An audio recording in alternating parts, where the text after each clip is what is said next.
An emergency UN Security Council meeting on Syria has wrapped up in New York. It was requested by the United States, Britain and France amid the escalating conflict in the city of Aleppo. The gathering saw a heated exchange between the Russian and American envoys. We have convened the Security Council today because the Russian Federation and the Assad regime have launched an all-out air and ground offensive against eastern Aleppo and its 275,000 civilians. The main force in eastern Aleppo is Jabhat al-Nusra. Their overall number is about 2,000 fighters. The American side has basically acknowledged its inability to influence the armed groups it backs and honestly fulfill the ceasefire arrangements. Firstly, they didn't separate moderate groups from terrorists and mark them respectively on the ground. This gives the impression the main aim is still preserving the fighting potential of the Syrian government's enemies.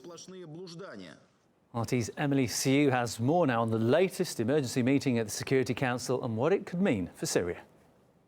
The dire situation in Syria was the focus of the emergency meeting today, and the UN Special Envoy to Syria, Staffan de Mistura, he was the first to speak, and he made it very clear that the escalation of violence in Syria is not caused by one side, but both sides of the conflict, that being the Syrian government forces and the opposition as well. But very often what we're seeing is the coverage of the Syrian crisis, particularly by the Western media outlets. Well, there's a very heavy focus on the consequences brought about by the Syrian government airstrikes, but very rarely do they mention what the opposition does. The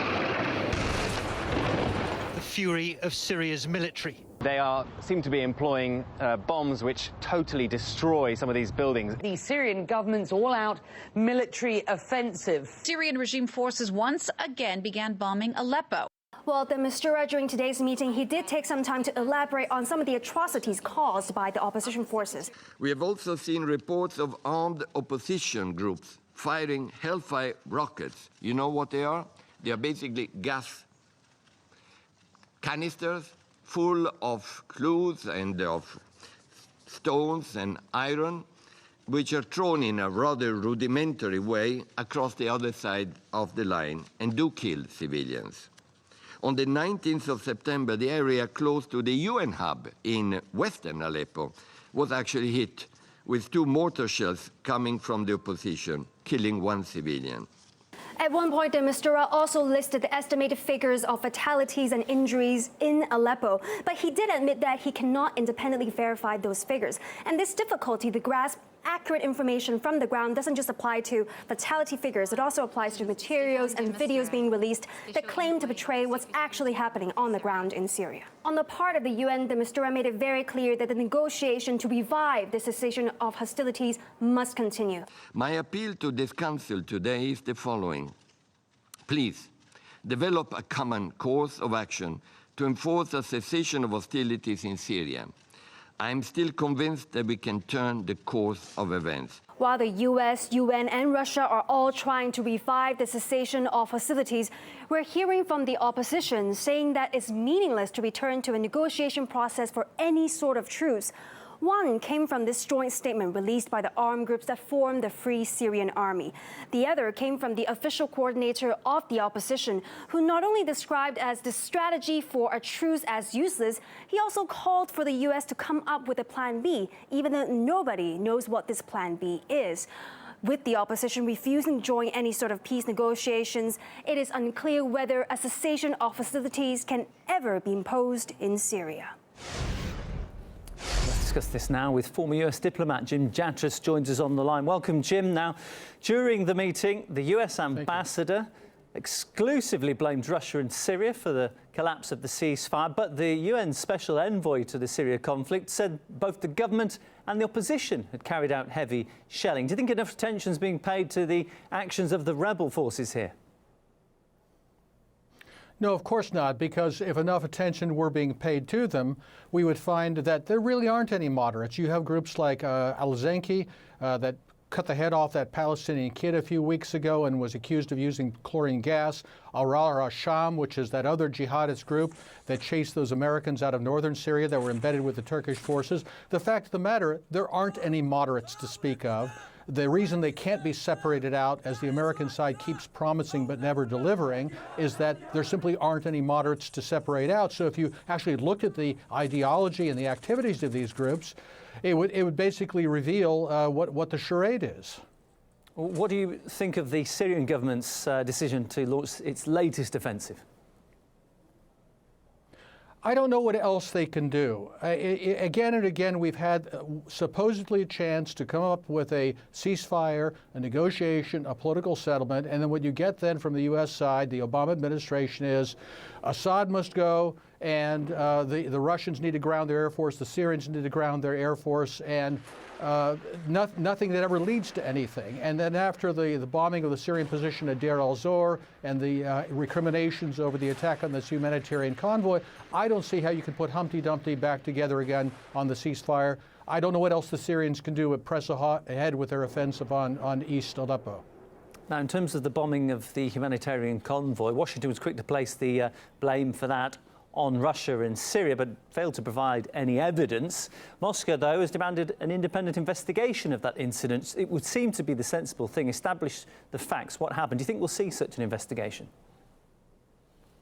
We may see an investigation, and it probably, I'm guessing, will lead to the same sort of he said, she said about who really was responsible. I think the important thing is what you said at the beginning, though, is that immediately, within minutes of the whatever happened, you have the Obama administration making an accusation. Those are banner headlines all around the world, and then just try to go back after the fact and look at the facts and see what really happened. And we saw this with Aleppo boy a few weeks ago. We saw it with Ghouta 2013. We saw it in Bosnia. We saw it in Kosovo. We saw it in Libya.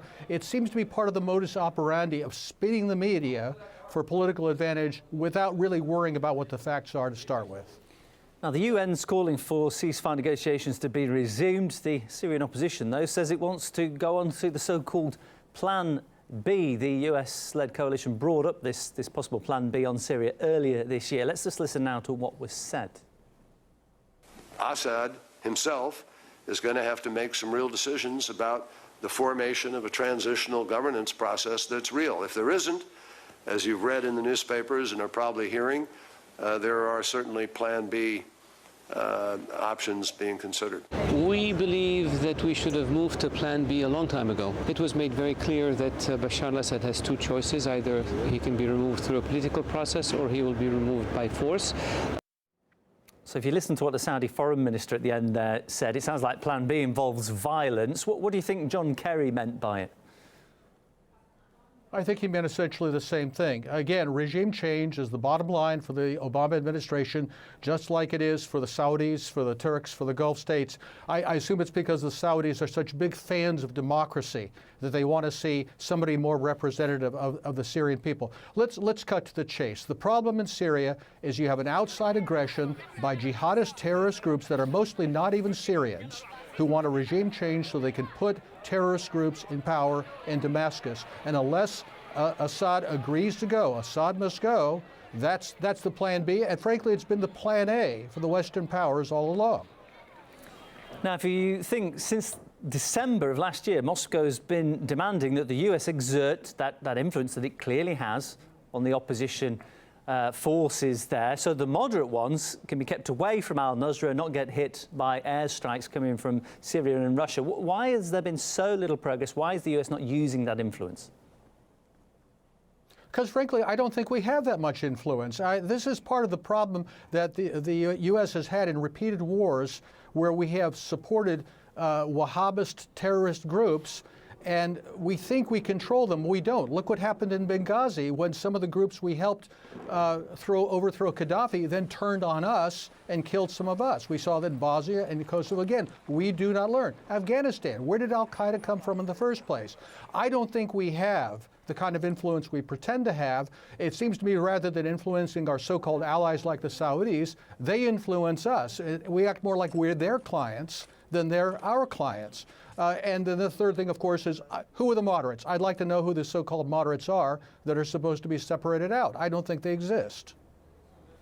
Jim, thanks for joining us here. Some interesting thoughts you've expressed there. Former US diplomat Jim Jatras with us.